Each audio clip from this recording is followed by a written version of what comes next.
welcome back to another week here on Eye of the Storm, a Guelph Storm podcast with myself, Ryan Drury, the voice of your Guelph Storm on Rogers TV. The trade deadline is behind us, so we figured why not talk to the man in the big chair, the general manager, George Burnett. George, how are you? Busy time. Great, thanks, Ryan. Quiet now. The phone is gone. Lots of dust on it here after a few days of no calls, but it was a busy time. Lots of conversations, and not an easy time for anybody this time of year. Players, staff, everybody. So nice to have it behind us, so we can focus in on continuing to get our team healthy and trying to win a few more hockey games. So before we dig into the transactions that were made, outgoing and ingoing, obviously, as we record this, the Storm sit ninth in the Western Conference. I know that the playoffs are still the main goal here. What is your impression on how the year's gone so far? Because George, you said it, getting healthy. Health has been such an issue for the Storm this season. You guys have really been railroaded by unfortunate injuries. But as you kind of sit back and look at things in an overall picture, how has the season gone so far for you? Well, I think, disappointing. There's no question about it, but I think there's some circumstances there that we're working through. I think it's been positive around our team, and that's not easy to have happen under the circumstances. I think we've talked at times. I think we had 32 different players play in the first 34 games of the season, and that's a little out of the ordinary. And there's been a lot of nights where we've seen three or four, five kids that were called up to make your lineup up. So it is that's what we've had to deal with. It's not it's nobody's fault. It's just the fact of life, and we've worked through it. Our coaches have stayed very positive with our group, and I think our team has stayed quite positive. It would be easy for older guys to moan and groan and be discouraged, but I despite maybe the lack of success on the road in particular, they've played some great hockey at home at times. We've stayed quite positive and are working through it. And even as late as a couple of days ago at practice early in the week, just seeing the guys light, smiling, working extremely hard and trying to get better. I think they want to finish the season. There's 28 games to go, and I think there's a real push to finish well, to be in the playoffs, and who knows what can happen. Well, and also we might as well touch on this too. Another positive with how young this group is, and the guys that are making an impact at such a young age. Obviously, in that OHL top prospects game, you see Daniel Skvortsov and of course Quinn Beauchene take part in that. I mean, that had to have been a big thrill for the club.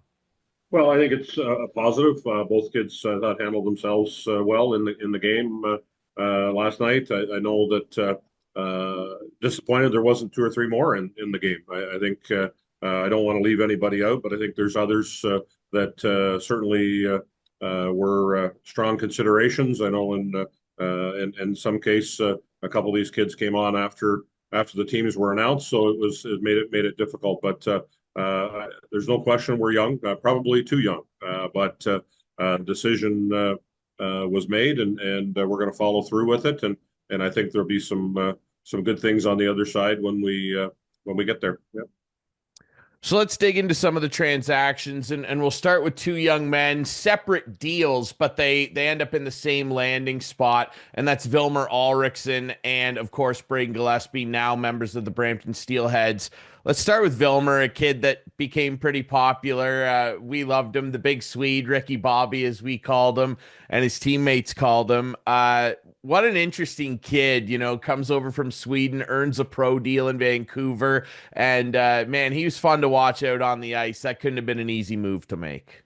No, trades aren't easy for anybody. I think in Vilmer's case, unique young man, no question.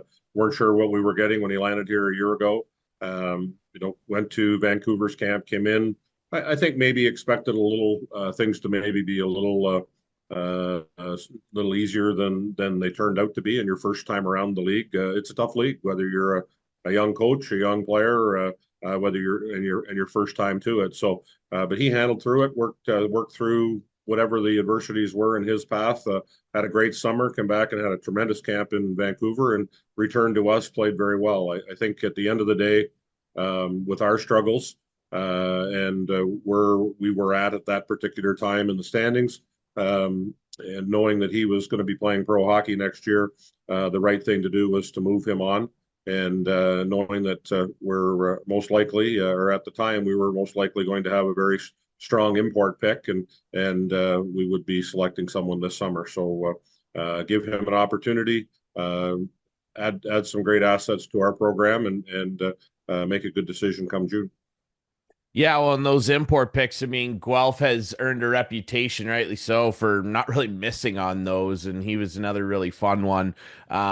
Let's talk a little bit about Braden Gillespie, a kid who became such a fun story in the Royal City. I mean, he gets called up and down during his time with the Air Centennials, ends up earning a full-time spot in the team, and then he just took that starter's ball and he just ran with it. And I mean, he provided a lot of really great goaltending for you guys, went through some challenging times and was always back there to be a rock, and just a really great kid too. I mean, the young fans loved him, the older fans loved him. He was just such a great story that you guys managed to find, George. Well, he was, and I still remember the first call with him the day we drafted him. He was unavailable, and when I finally did get to him, he said, "That's the best day ever." He was actually playing baseball at the time when I called him the first time, and his dad handed the phone to him, and he said, "Great day." I said, "I got drafted by the Storm and hit two dingers." So he's a very unique young man. We're very proud of him, and I hope he'll continue to be. All these kids that maybe move on will have some ties to the Storm even after their junior careers are completed. He was terrific in our community. He was terrific on the ice. Allowed us to, a lot of nights he played some great goal for us. I think when it boiled down to it at this particular time with the transition of our club, I thought it was only fair that for a young guy that was pushing on, I think he'd like to continue at higher levels, whether that's the NCAA or U Sports or even pro hockey at some point. I think for him to watch a young goaltender play in maybe 12, 15 or more games of the second half of the season is not easy for a 19-year-old goalie to do. I'm not saying he wouldn't have done it, but I think the opportunity to move on and for us to really focus in and give Colin and Zach a terrific opportunity down the stretch here to make sure they're ready for prime time moving forward with the great experience that they can see this year. Let's take a quick break then from talking about trades, because you bring up two young men that have been really, really impressive. And that's Colin Ellsworth, who recently earned his first OHL victory. And of course, Zach Jovanovski, again, a kid that's come up from the Air Centennials, seems to be a theme there. And man, has he been impressive. I mean, we were lucky to be there to call his first career win and his first career shutout. These two young guys, when you look at Ellsworth, I mean, he didn't turn 16 until December. And Jovo's only a year older than him. It seems like you guys, and Rob Beatty in particular, the goalie coach, have two young gems to work with here. I mean, they are really, really impressive, George. Well, we hope you're right. I think providing them an opportunity and a platform, I suppose, is a priority. I think when I look at young goaltenders over the league, and it's not an easy league for young goaltenders, young defensemen to come in and play. And it's on me. I mean, they're both extremely young, and I'll take responsibility for that. But I think right now, two young guys, one good people and one excited about the opportunity, can push each other. There's going to be bumps in the road. There's no question about it. But I like the way our team has responded. And sometimes when you have, older guys or even a team that's, pushing and you put a young goaltender in the net, they get a little, maybe get a little sour or a little what's going on kind of attitude. And there hasn't been any of that at all. And I think both the kids have responded nicely. And I think our team's played hard in front of them. And I think that's a great sign for what's to come. I think, as you mentioned, the Air relationship has now provided us with a number of prospects, two goaltenders in particular, and we're very appreciative of that. It's not easy to give up your goaltender midseason in particular, and that relationship we're very appreciative of with Cody and Jeff and Tim in Air, and I know that when you put a player within that program, and we still have a number of them there, you feel good about the way they're treated and the way the opportunity is provided, and people that they have around their team that help them be strong. Yeah, they're a top-notch program down there in the GOJHL. I can tell you that. I've spent some time around them. They're great. Let's get back to the transactions, and obviously a big hammer dropped, and that was Cam Allen, and that couldn't have been an easy move at all for you, George. I know because I know that you guys everybody loved Cam. I mean, a high draft pick, third overall. He's rookie of the year. He goes through some injury struggles, and I don't know if I've ever seen a kid at that age battle back from some of the serious injury problems that he did have to come back last year, partway through the year, and then come back this year and look like an absolute tank. I couldn't believe the physical transformation. And when you moved him, like he was leading the team in scoring, and he continues to be great in his new home in London. Let's first talk about him going out before we talk about who came in. A really, really significant part of Guelph Storm history. Cam Allen, he was just such a great kid. He was strong in our community. He was strong on the ice.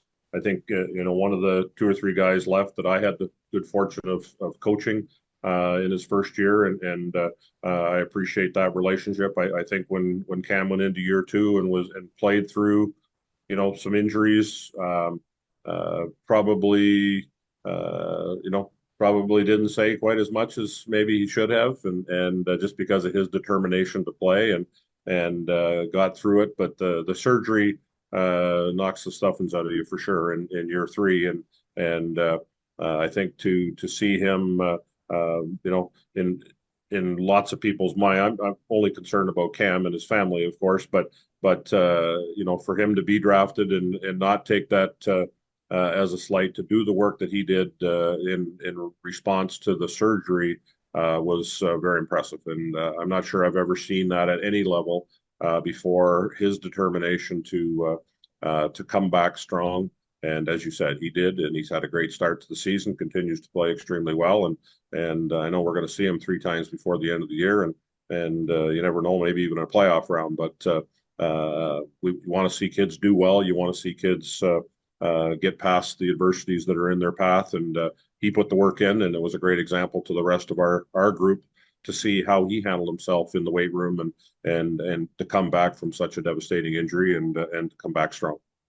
Absolutely. Well, we called him Camtastic for a reason. So, yeah, he was always a fun kid. But coming back the other way and making an immediate impact is another young defenseman, and that's Noah Jenin, a kid who was kind of buried in the lineup a little bit in London. And he comes over, and in his first game, he scores his first career goal. And then he scores his second one for good measure, and he's first starred. People are thinking, "Wow, maybe that's not so bad." And unfortunately, recently picks up a scary injury, and we're all thinking about him and hoping he's all right. But what was it about Noah and the way that his game has been developing that made you guys target him in that deal coming back?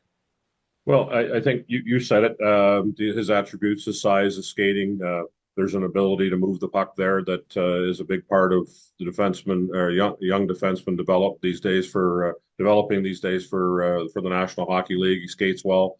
Um, I think in watching him a year ago, he and Jimmy Sutherland actually played together in Strathroy, and watching Noah kind of patrol the blue line there. He put up nearly 40 points, 12 goals, I think. There was a bit of an offensive flair there that I think probably didn't have an opportunity to blossom in London at this time with their depth on their blue line and their a number of older NHL drafts and top players. So I think the move from 8 to 10 minutes to now 20 to 22 minutes a night is he's enjoyed. I don't want to speak for him, but I know that we feel really strongly about where he could get to. He's had a setback. He was hurt, concussed, and he's home still resting. And I'm not sure when he's going to return. Unfortunate hit in Flint on Friday night. we're thinking of him all the time, and we want to see him get back and get healthy and get with our team. But it's going to take some time. Yeah, for sure. Really unfortunate. He was actually my podcast guest last week, and just a really fun, interesting kid. And then of course he picks up that unfortunate injury. So we're definitely thinking about him and hoping he gets well soon. Another big move, obviously, was moving out overage defenseman, and that was Tommy Budnick, a kid that you guys picked up from Kingston. And he came in. I described the way he played as punk rock hockey. I really enjoyed him, and he was just a fun kid to talk to too. Like just a straight shooter. You kind of what you see is what you get with Tommy Budnick, and I always appreciated that from a media standpoint. Obviously, tough to move out an overage guy like that, but talk about the impact that he did have while he was here in setting a tone, really playing that punk rock style of hockey, if you will, for the younger guys, because he never took a shift off, that kid. No, Tommy played the game hard. I think it was a lead by example. He had a plan. He stuck with it, whether it was his routine, his the things that he did each day in the gym. There's some similarities between him and Cam and how determined they were in the gym. We have a few of those guys that are setting a great example. It wasn't an easy deal to make because I think he settled things down when he returned from the East Coast League earlier this year. He really did settle things down. He and Cam were a pretty dynamic pair for us. Again, at the end of the day, a young man that's going to play 30 more games in our league, or at the time of the move, and we had 8 defensemen and finally healthy, and I think all of them deserve to be playing. So you can't keep 8 kids happy, and unfortunately, we see a nasty injury to Noah, but Tommy's he'll do well, and on whatever he chooses, whether it's school or pro hockey, he's very determined. Particularly in season, I think his routine and structure and how he handles himself and prepares is quite something, and I think it provided a great example for many players, but particularly our young defensemen.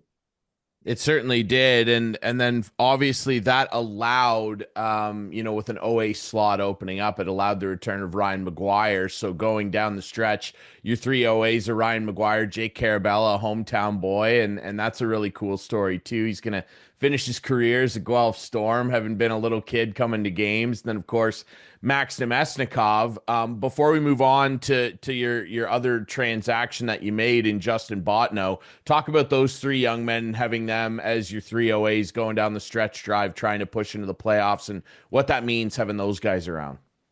Well, to return Ryan was an easy move for us. First of all, we know him well. He's well liked. He's a great teammate. I think his impact this past weekend was immediate. He plays the game with high pace. He knows he has to kind of temper things down a little bit and maybe not cross the line, as he's had a couple of bumps in the road with suspensions. But we need him to be on the ice every night playing the way he did this past weekend, driving the big engine, driving the pace of the game.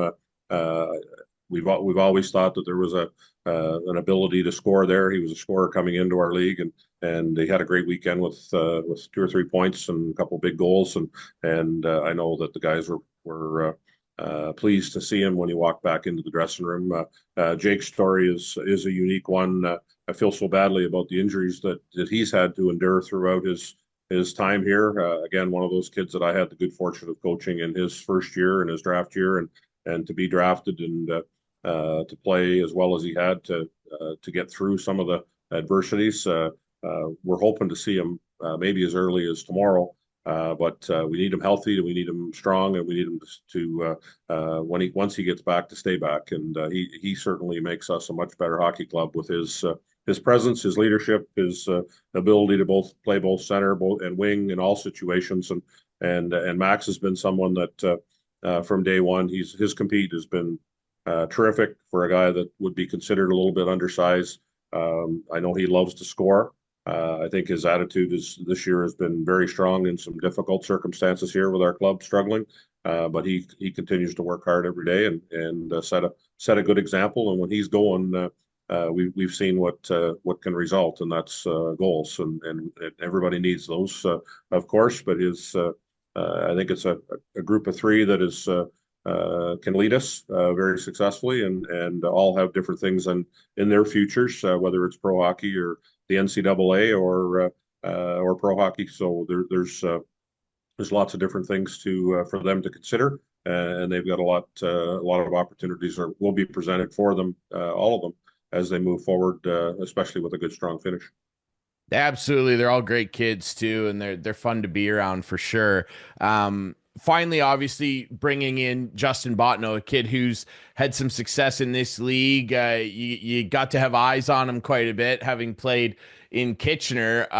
What was the thinking process in terms of bringing him over? And of course, God, the poor kid, like he gets injured pretty soon. We hope, pretty quickly into his career here, rather, and we're hoping that he comes back soon. But what was it about Justin and his game that you guys identified and targeted in terms of bringing him in?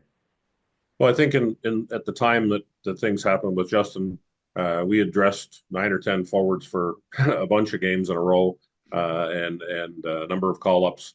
We wanted to just settle things down. And here's a guy that's now into his third year, played in a good program in Kitchener, could play both center and wing, a little bit of size, and played the game with a little, some grit and the ability to contribute in a number of different areas was the thinking. And again, unfortunately, he's had a hand injury that has kept him out of the lineup, and I'm not sure he's ready to go yet, but hopefully soon. I think from I don't want to speak for the coach, but for Corey, to have a situation where kids are battling each other for their opportunity in the lineup is the best circumstance, and we haven't had that.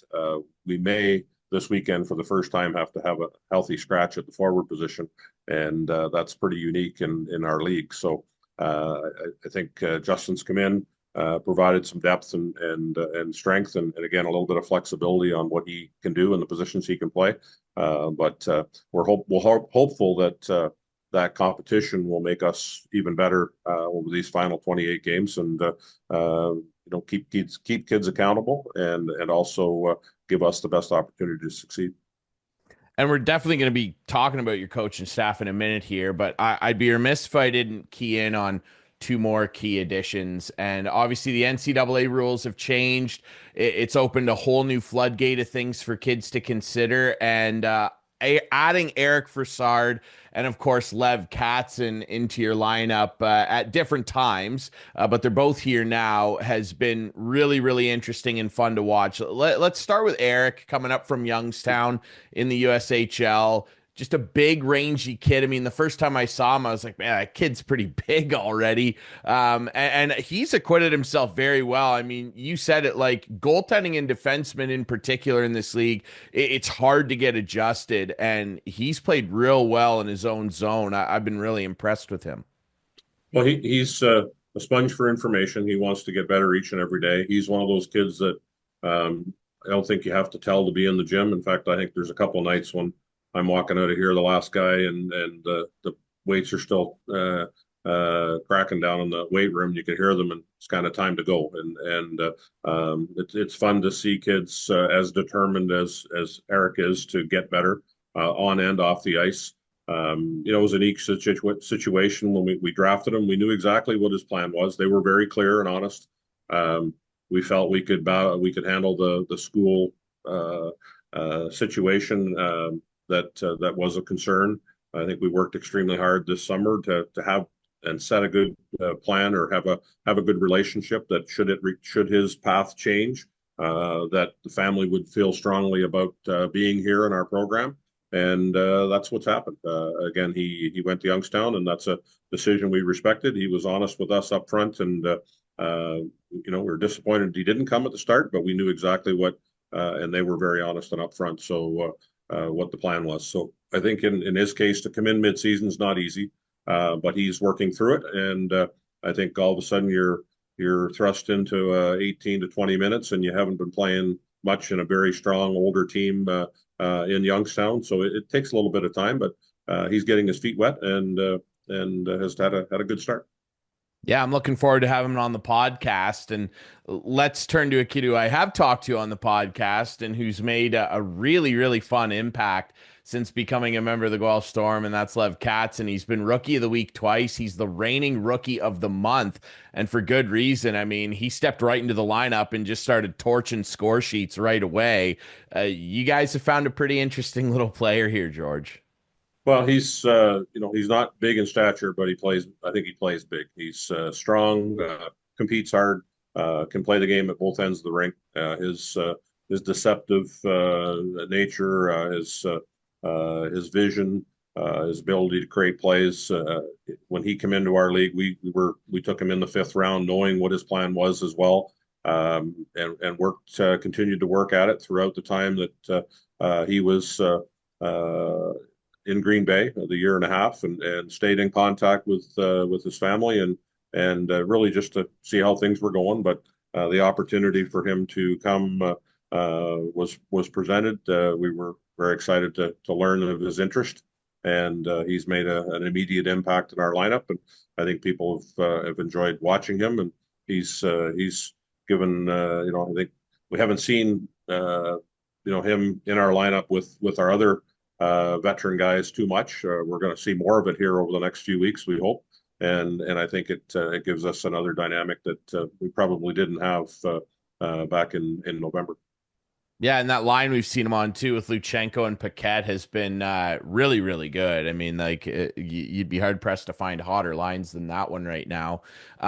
I want to move on now to talking about your coaching staff this year. Obviously, a first-year staff in two-time Stanley Cup winner Corey Stillman, of course, Rob Davison, who played a long time in the NHL, and Scott Simmons, who has all of them have extensive knowledge and all participated and played in this league and know junior hockey and know what it's like at the next level too. You know, we've talked a lot about health and the different struggles that the team has had to go through this year, dressing a bunch of different players. Like Mark Perry and I were talking about it when Tommy Budnick first came back from his first injury this year. I think you had your ideal defensive lineup for only 2 games at the time this entire season, opening night and that first night back for Tommy. And that didn't include having your full forward lineup. I don't think you guys have had a fully healthy lineup since opening night, because when Tommy came back, Jake went out, and at the start of the year, of course, Luch was in Philly. Like, you guys have had to deal with an awful lot, and really who has to deal with it at the fulcrum of the issue is your coaching staff. I've been really impressed with the way that these guys have been able to make an impact on this young group, George. And I think ultimately when you have a young group like this, that's what you want to see. To a man, every guy I have on the show, and when I talk to them, off camera, everybody talks about how great Corey is, how great Rob and Scott are in terms of running good practices and learning and teaching. What have you made of your coaching staff and the job they've done under really difficult circumstances? Well, I think first of all, it's not an easy league to come into and not having been in it in the year previous. Even if you're out for just a couple of years, as Corey's been, I think things change. The people change, the players change, the coaching staffs change. So all three being new to the league, I think they've worked extremely hard to develop, I think, a good working relationship, and so if they present that with to our players, the on time work and the details and the just staying with it when we struggle. I think that's something that Corey's strong leadership and experience has navigated our group through some muddy waters here with our injury issues and a couple of suspensions, and they haven't made excuses. They've just continued to come to work each day, and whatever the healthy group is of the day, they've got on the ice and had a plan. And so I think it's fun for me to sit back and see three guys who seem to enjoy each other, challenge each other, work together. Corey's got a strong plan that he's committed to each and every day, and you can't ask anything more of your staff to set the right example.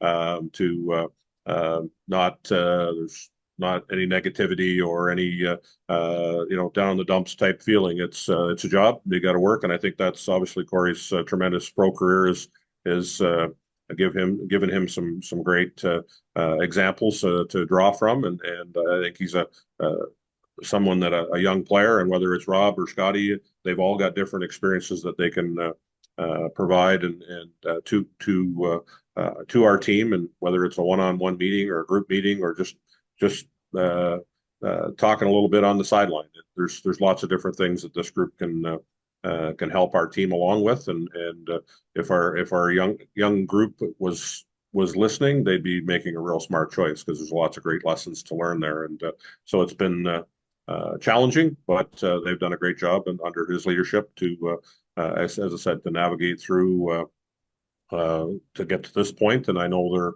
I don't want to speak for them, but I believe they're excited that we're getting a little healthier, and we're not quite there yet, but hopefully soon we'll have that opportunity. And I think the one thing just before you move on, Ryan, is we didn't mention is this whole group, or the group that we started the year with, had they been together, I think the expectation might have been a little bit different, but we really didn't have an opportunity to see that group ever. And it really didn't appear right up to the deadline through December and into the early part of January. It really didn't feel like we were going to get that group back together.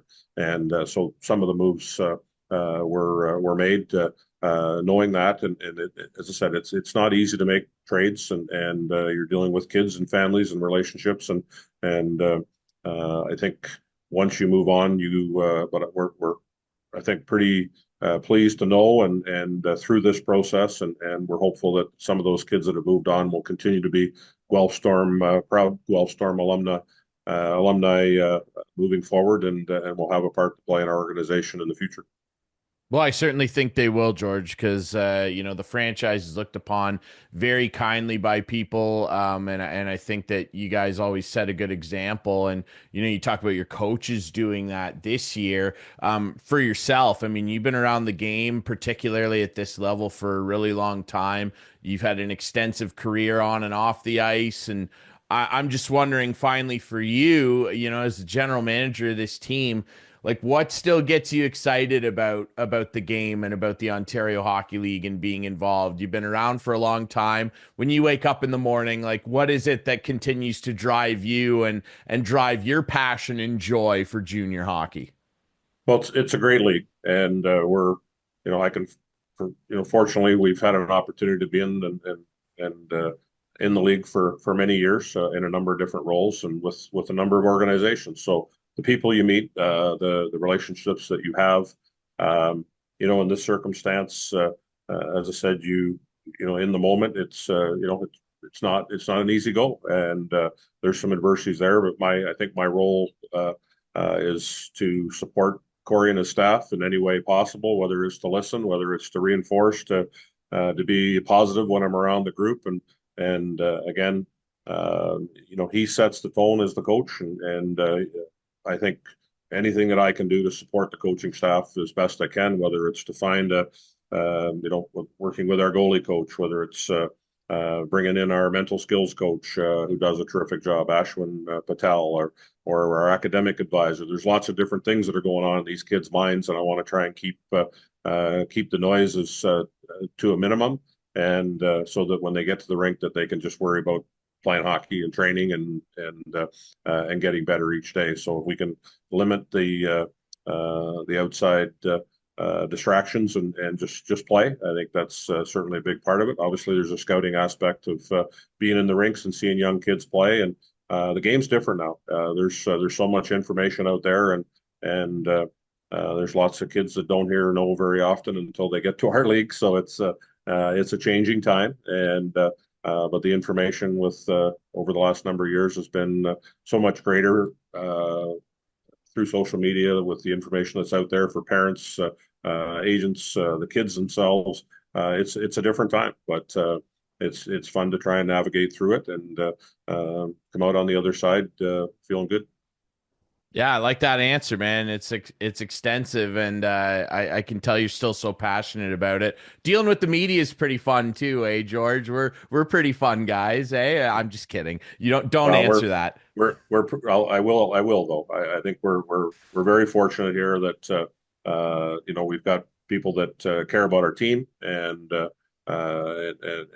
individuals in the media like yourself that are passionate about what we're doing and the role that you play, and it's fun to hear your broadcasts, and I think there's no question that you get excited about the role that you have, and if our players and coaches and everybody is excited about their roles in our club as you are with yours, we'll be headed in the right direction. Well, I appreciate the kind words, George, and I appreciate this lengthy chat. I'm wishing you the best of luck and good health for this club, as everybody is down the stretch, and we would love to see the Guelph Storm in the playoffs here pretty soon. All right, everybody. Remember, you can find this podcast on the Guelph Storm website and all your favorite podcast apps, including YouTube, if you want to watch it. And if you want to come down, and you should, and watch the Guelph Storm make the stretch drive toward the playoffs, visit the Guelph Storm website or the box office at the Sleeman Center. Thanks so much to GM George Burnett. We will be back next week with more Eye of the Storm.